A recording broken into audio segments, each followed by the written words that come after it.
Out of the Latino population? I can't answer that. I would say that one of the dialogues that we had as far as for our EL night goes, like we're now planning, so Mr. Zarnoff talked about planning a pupil services once a month meeting. We are planning on actually having a parent connection for EL night for our any English language learner family, right?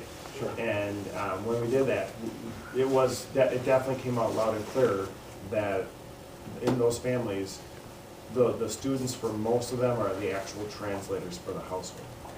You know, so as far as the level of in the Hispanic families, the help as far as translating that and is coming right from the kids. Are we So, but the question you asked was, say that one more time. okay, so out of the 5.8%. Right. How many of those are EL? So a large Right. percentage of those, Okay. yes. All right. So looking at our Trying to figure it in numbers, my mind, Parkview is just exploding with their numbers, and so that's going to just continue.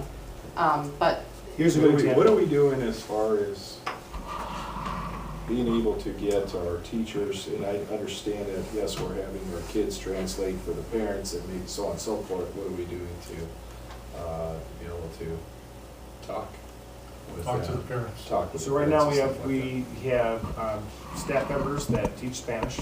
We have Sure. 2 of them now. At one time we only had 1, and we're kind of working with them to help translate documents for us. We have 1 staff member that is 100% fluent in Spanish as well as some other languages. She's supporting us. And now with Carrie in her role, we're identifying where we're weak and trying to figure out if there's additional staffing needs that we have. I may be coming to you saying, hey, we need a part-time EL coordinator in addition to Carrie's support. And we are identifying people on staff who have a license for that area and trying to engage them to help support the building. We have minimal, there's only 1 person right now who actually has an EL license in the district, and they're at Parkview. So we're trying to see how we can work with that person. But I will share with you this. We have a new ID process coming to Mayville. So when you come into the school district and you need to get permission to come in, you gotta bring your ID, it goes into Raptor and it gets scanned, okay? One of the things is, I don't believe it's appropriate to anybody who's Hispanic to say, oh, you don't have an ID. Sorry, you know, why don't you don't have an ID, don't worry about it, you don't have to get scanned. Which means that their status might not be as a legal immigrant, you know, in the state of Wisconsin. So I believe that it's appropriate to ask people for IDs. When I checked with some of our Spanish-speaking staff members, they said that most of those families would not have an ID. So most of our Hispanic families you're referring to are EL families, though. Yes. You know? So I can speak to all of the conversations we've been having. And we need to be very mindful of that and how we're going to support. Because what we care is, there's a student in our school, we're going to educate you, we're going to empower, we're going to innovate, we're going to transform, we're going to do it with you, you know. So And our family I would say the engagement. majority of those students are EL students.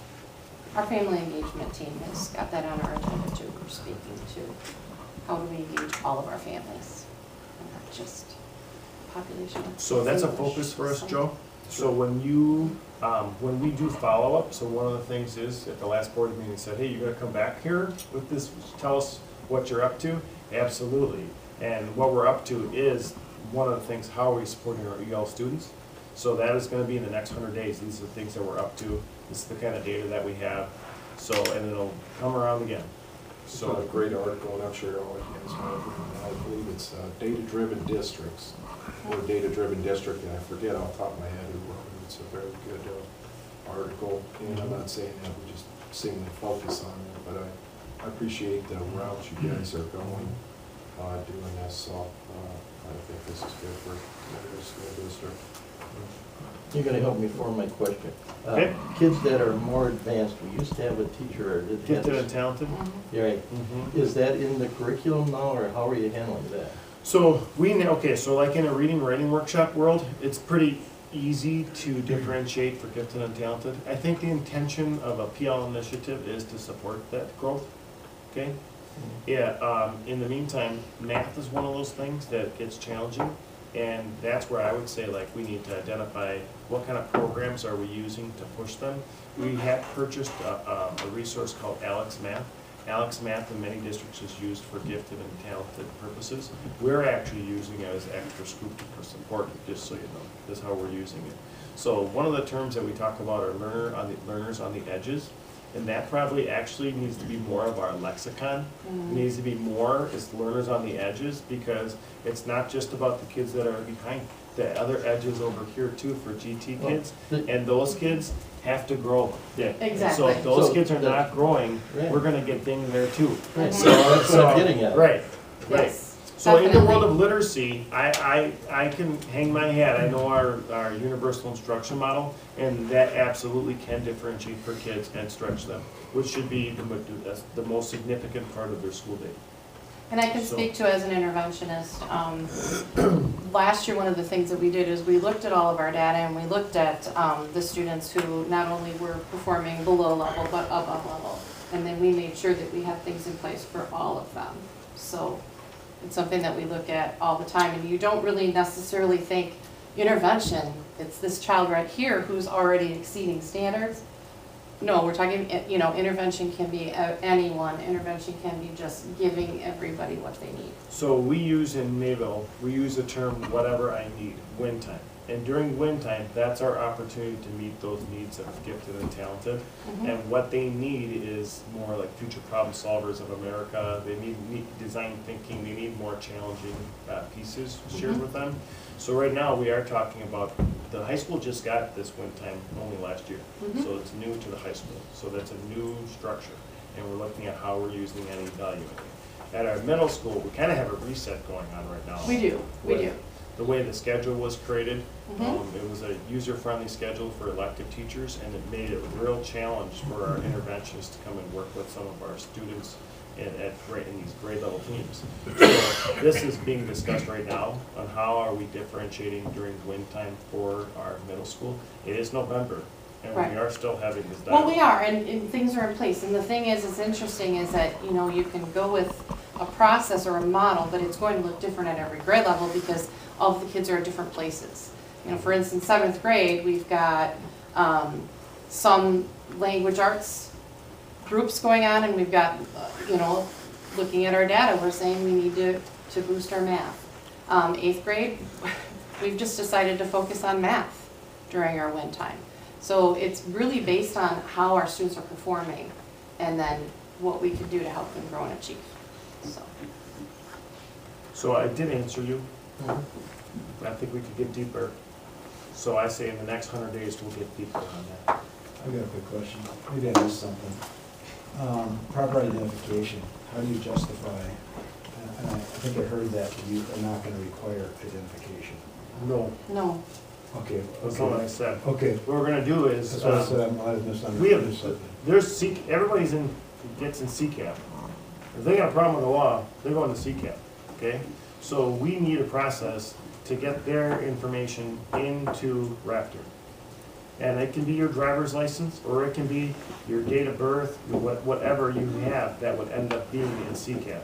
So we're working with Raptor as our consultant to help to solve that challenge.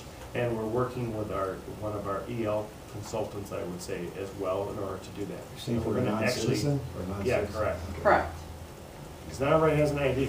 no. No, It's actually for just anybody. If you don't have an ID, period, like, you need a driver's license. That's what works for us. It gets into the system. Once it's in there, we're good to go. So we need to figure out for anybody that doesn't have an ID, how we're gonna work with that. So it can't be, oh, too bad, we're not gonna run a background check. Our system runs a background check every single time somebody enters the building now. And this is something that we discussed at the EL network in Oshkosh, CISA. And neighboring districts are having the same questions.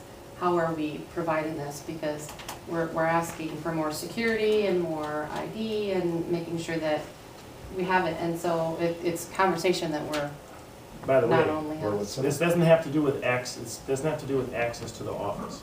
No, Okay, you don't need an ID to walk into the office. You need an ID to go into the building and spend time with the kids, so that we can do a background check, mhm, so that's also important. Not many, so as the older students get, the less and less actually parents are planning on coming in and spending time in the building. It's just the way it is. And if anything, as far as family engagement, we welcome more of that. Right. You know, so I hope we have to actually scan more IDs because they're coming in and spending time in the building. Yeah, I myself have found that identification information with the same person often changes. Right. Okay. So I get different names and different, and you, because they're not citizens. Yeah. And trust me, I let a lot of people in my buildings that aren't, but it's very difficult to get the straight scoop. Yeah. So that's what we're trying to navigate. So one is, before we even rolled out the system, we wanted to at least have some kind of a plan. So it's starting to roll out now, and we're working the kinks out. All right, so thank you for letting us share that information. So, you know, you heard over and over the same theme. Growth mindset, alignment, a lot of getting the house in order. We've been working on it. We feel great about our progress. We want to keep, this is our year to pull all of it together, and then just keep focusing on that professional development of our staff and our core literacy and numeracy model. All right, thank you. Okay, we are down to possible future action items. Unfinished business? Can I just mention something, Scott? You mentioned the overhead garage door opener. There's an alternative to that. I don't know why they even put that in the first place. They can put it's a arbor shaft, I think they call it, operator. It goes way up in front. That's what we want. That's what- Okay. We have that located in. The way it looks, fitness center. they could almost just tip it up, you know, So just. why? Why even have it there? Yeah, They should- I right. mean, the other one's Yeah. more expensive. They should Over on the free side it. is what we're Yeah, thinking. exactly. Yeah, they, when I seen that, I was really disappointed. We actually asked for it over on the side, they said it couldn't happen, we said yes, it could. So, Yeah, it's because it's yeah. hundreds of dollars more, that's why. So, anyway. New business. We have resolution 1819-115, approval of elimination of parking fees. So moved. Motion by Joe, Second. second by Ron. Okay, all right. So, before we move ahead, did you ask for discussion? yep, Okay, discussion. good. I didn't know I'd jump ahead. No, Oh, sure, go you ahead. got it Okay, first. so there's an artifact that I put into the agenda. Ryan helped make this up really quick today. So, all right, I'm surprised. We already took in $3,065 in revenue up to this point. So what it looks like is by this time of year, almost all the kids have already registered their car. So last year was 3,115, and you can see the last 10 school years on what the revenue's been. So, and I'm not sure, I can't speak to tonight what the charge was in 2010, right? There were more kids, so it's probably, you know, a lesser fee, Sure. okay? But in the meantime, it's been pretty stable, I so. think it's only been raised once since then. Yeah, I think that's right. Yeah, so it stayed Yeah, pretty it's flat. been pretty- So what we do have is an average revenue of $3,322 a year. So just going back to some of the discussion earlier, so right now it's $35 if you pay before Labor Day, which is like an incentive to get it paid up. But otherwise, it's $12.50 per quarter is what it's been, okay?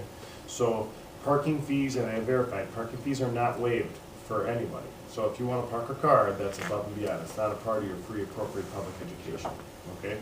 So when I was talking to Ryan before, he's like, you gotta make sure you talk about some of these items. I'm like, okay, I will do that for sure. So one is that we absolutely have to have kids register their vehicles. It is important.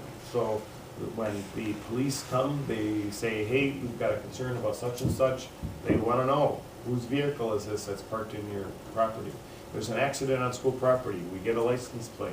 We wanna look at our own registration versus looking and trying to find that through the police department.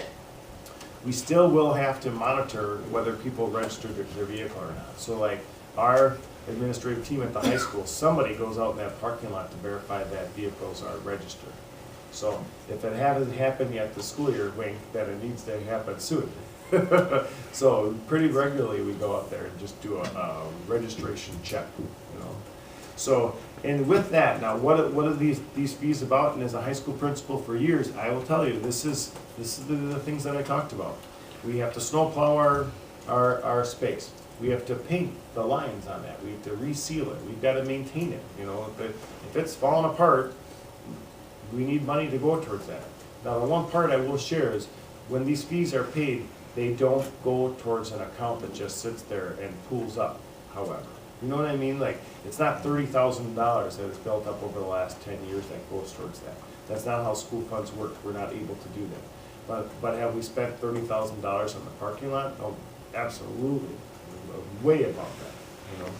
So it does offset the cost of surveillance. And that, I know I helped to actually increase the parking fee at Sheboygan Falls way back when, because we added surveillance to the parking lot, and that was a way to help cover the costs associated with it. Because the surveillance wasn't for me as an administrator, it's to help make sure those cars are under a camera, so that in the event something happens, we can say, look at this, and the students involved and families can take that to their insurance, and they can use it, or the police can use it.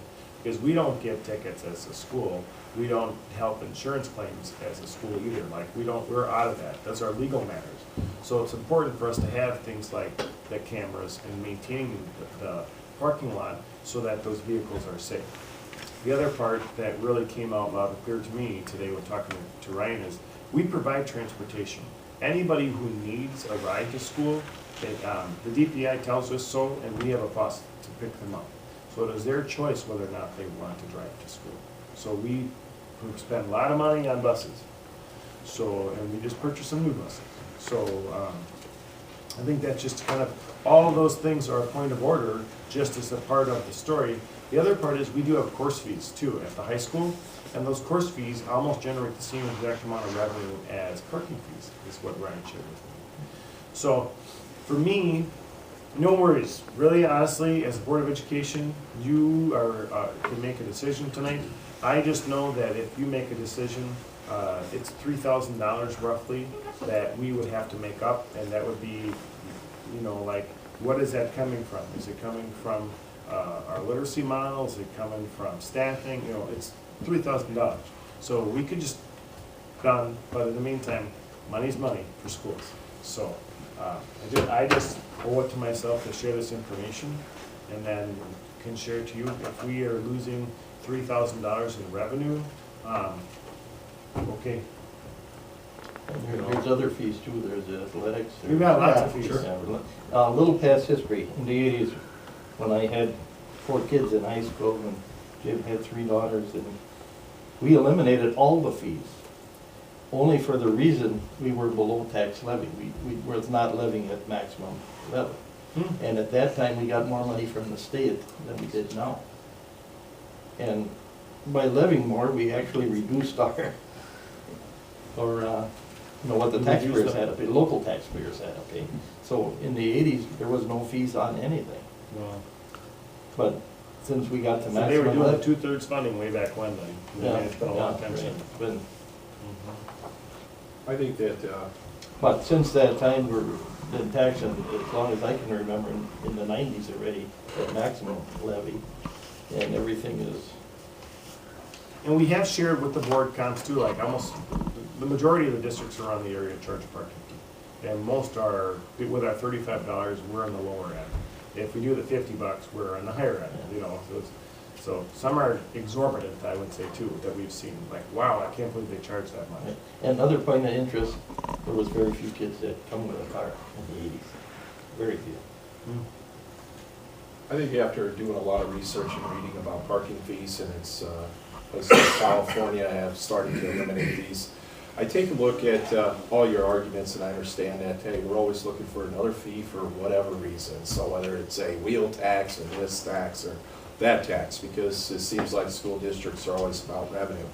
I think Mayville is a very unique place. Number one, most of our kids don't get bused within the city of Mayville itself. We've got a lot of kids going, little Johnny picking up little Susie, and they're going to over here to there, and this is a very different dynamic in Mayville specifically. We have a lower transportation budget than most other school districts in the state as well, but I think one of the biggest things we have to take a look at that would counter what you were saying is, number one, the parking passes are even costing us money, and I got that right there too. I think it costs us $468 to have a parking pass. Why can't we now have our own school district print this out? They register, still register, and then at that point, if there is a violation, then at that point, well, however that gets handled through the police department. I think more and more school districts, I think our goal is to get every single child to school. Our other goal is to make sure that children can pick up their brothers and sisters, be able to go to the events that they gotta do. We talk about, hey, we wanna have more kids go out and be able to work at a place.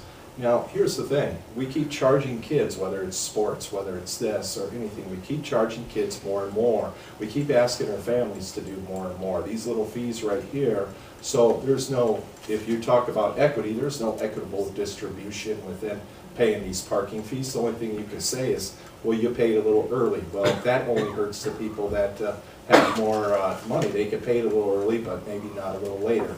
And I take a look at it as, our goal is to get every single kid to school. I don't care if they're driving, I don't care if they're riding, I don't care if the bus is going, we just want to get them there safely. I think that the parking fee should be eliminated, number one, because there is now challenges to courts of whether or not it's, take a look at why don't we charge the principals? Why don't we charge the educators for parking? They park there. So why do we not charge them, but we're okay with charging students? There is so many arguments against this, but I think at least the parking fee, just because Mayville is a very unique place, I'd ask you guys to eliminate that.